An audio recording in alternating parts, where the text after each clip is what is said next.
अंकी संख्येला एक अंकी संख्येने गुणणं, तसेच एक अंकी संख्येला एक अंकी संख्येने गुणणे, या प्रकारचे उदाहरण आपण शिकलेलो आहोत. या प्रकारचा गुणाकारही आपण केलेला आहोत. पण आज आपण 3 अंकी संख्येला 2 अंकी संख्येने कसं गुणायचं, हा गुणाकार कसा करायचा ते आज शिकणार आहोत.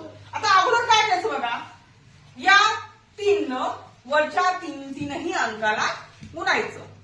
आता 3 चा 18, 18शी 8 आणि हातचा आला 1, अशी रेष मारून घ्यायची.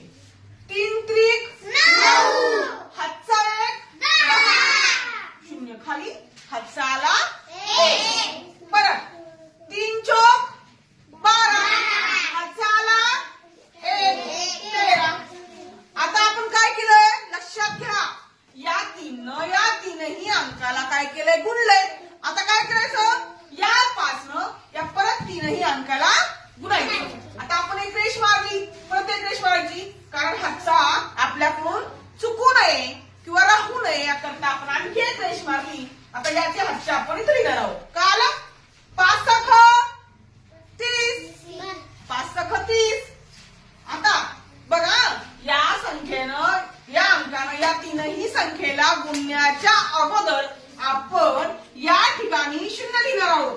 तर हा 0 का लिहिणार आहोत बघा, एक दशक म्हणजे एक स्थान वाढलं की नाही. अगोदर 3 ने गुणला आणि आता 5 ने गुणणार आहोत, म्हणून आपण काय केलं 0 लिहिला. आता काय करायचं, गुणाकार सुरू करायचा. 5 × 30, हातचे आले 3, 5 त्रिक 15, 15 आणि 3 18, हातचा आला 1, 5 चौक 20 आणि 1 21. आता आपल्याला आलेल्या गुणाकाराची बेरीज करायची. काय करायची, आलेल्या गुणाकाराची काय करायची बाळांनो,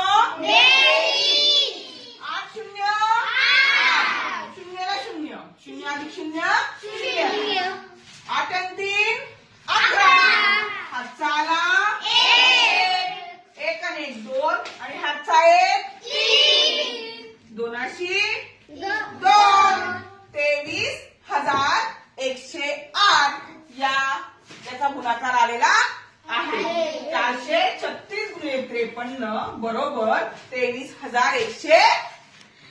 तुम्हाला हा